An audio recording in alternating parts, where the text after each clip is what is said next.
नमस्कार बंधुरा तो मिनुर खामारे मिनुर लाइफ स्टाइले सबाइके स्वागत। तो बंधुरा तुम्हारा सकले केमन आछो। आमार मुरगी खामारे मुरगिर बयस किन्तु आज के 3 दिन।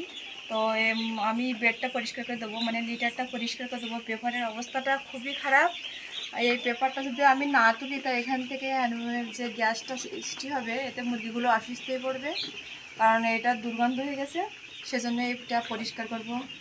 তো বন্ধুরা মুরগি সবসময় পরিষ্কার পরিচ্ছন্ন তো রাখতেই হবে, নাহলে এদের রোগ বৃদ্ধি হবে, রোগ বৃদ্ধি কিন্তু ছাড়বে না। তো তৃতীয় দিনই কী কী ওষুধ দেবো আর কীভাবে পরিচর্যা করব এই ভিডিওর মাধ্যমে তোমাদের সাথে সব কিছু শেয়ার করব। তো বন্ধুরা তোমরা দেখতেই থাকো আমি কীভাবে কী করি। তো এই পেপারগুলো কিন্তু সব আমি কুলাইয়ে নেবো, এইভাবে নিয়ে এটা পরিষ্কার করে দেবো। মুরগিরগুলো কিন্তু সব তুলসীর উপর থাকবে। এবার তুলসীর উপর না থাকলে ওদের এই হিটটাও দিতে হবে, আবার তুলসীর উপরও রাখতে হবে।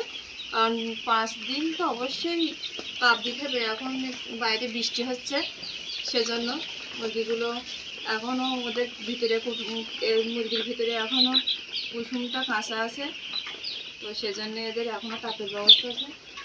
লাভ দিয়ে বলে গেল।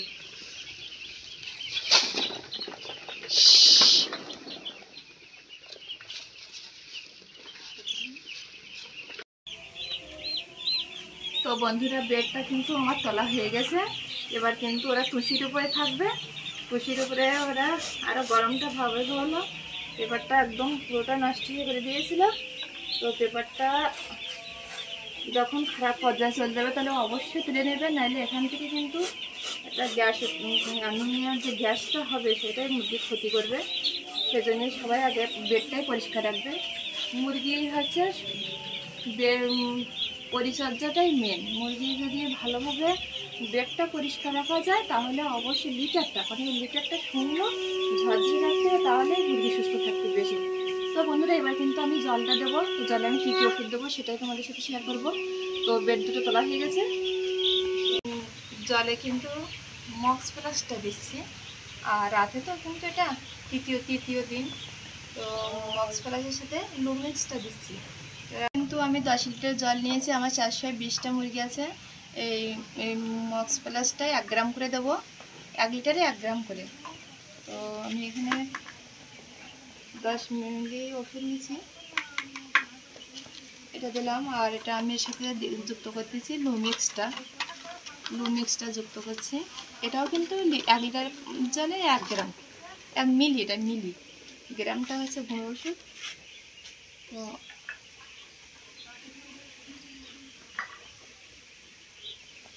এখানে এই 10 মিলি ওষুধ নিয়েছি। তো এই বন্ধুরা এর ভিতরে কিন্তু প্রচুর একটা গরম। আমি পেপারগুলো তুলতে দিয়ে যেন একদম পুরোটা ঘুমিয়ে গেছি, কিন্তু এবার মুরগিগুলো কিন্তু স্বাচ্ছন্দ্য বোধ করছে। ওদের ভালো শোয়ার জায়গা হয়েছে, ওরা খুব হাসি খুশিতে রয়েছে।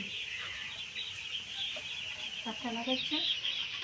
বেডে কিন্তু অনেকটা ভিজে ছিল, পায়খানা এখনও খারাপ। দ্বিতীয় দিনই কিন্তু আমি হলুদ গুঁড়োর সাথে খাদ্য কীভাবে মিক্স করে ওটাই দেখাইছিলাম। তো আজকে কিন্তু তৃতীয় দিন। তো এখনও কিন্তু আমি হলুদ গুঁড়ো ব্যবহার করব সকালে, আর রাত্রেটা ব্যবহার করব। তো রাত্রে কিন্তু আমি এরকম 1 বাটি করে নেব। আর এটা হচ্ছে 1 চিমটি নিলে কিন্তু 1 গ্রামের মতন হয়ে যাবে। এভাবে দেবো। কিন্তু আর 1 বাটি খাদ্য নেব, 1 চিমটি হলুদ নেব। এটা খুব সুন্দরভাবে মিক্স করতে হবে। আমি দ্বিতীয় দিনের যে ভিডিওটা দিয়েছিলাম সেটাই দেখাইছিলাম। তো আজকেও সেটা দেখালাম, কারণ আজকে অনেক নতুন বন্ধুরা দেখবে, সেজন্য। তো এরকমভাবে মিক্স করতে হবে, তাহলে সব খাদ্যগুলো সম্পূর্ণরূপে এভাবে মিক্স করতে হবে। সব জায়গায় লেগে যাবে হলুদ গুঁড়োটা।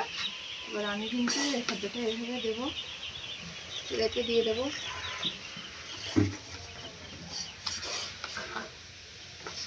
রাত্রে যে খাদ্যটা থাকবে সে খাদ্যটা কিন্তু অবশ্যই নিয়ে অন্য ঘেরে কি পুকুরি নাইলে অন্য কাজে ব্যবহার করতে হবে। সেটা কিন্তু মুরগিরা খাদ্য দেওয়া যাবে না।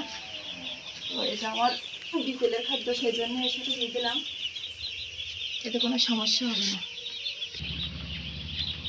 তো বন্ধুরা, মুরগিগুলো সৃষ্টিকর্তা মাসে সৃষ্টি পাই আমার 440 পিস মুরগি, এখনও সবগুলোই ভালো আছে। তো আমার এই ভিডিওটার সাথে থাকার জন্য তোমাদেরকে সবাইকে ধন্যবাদ। আর যদি ভালো লেগে থাকে তাহলে অবশ্যই লাইক, কমেন্ট, সাবস্ক্রাইব করে আমার পাশে থাকবে। নমস্কার সবাইকে।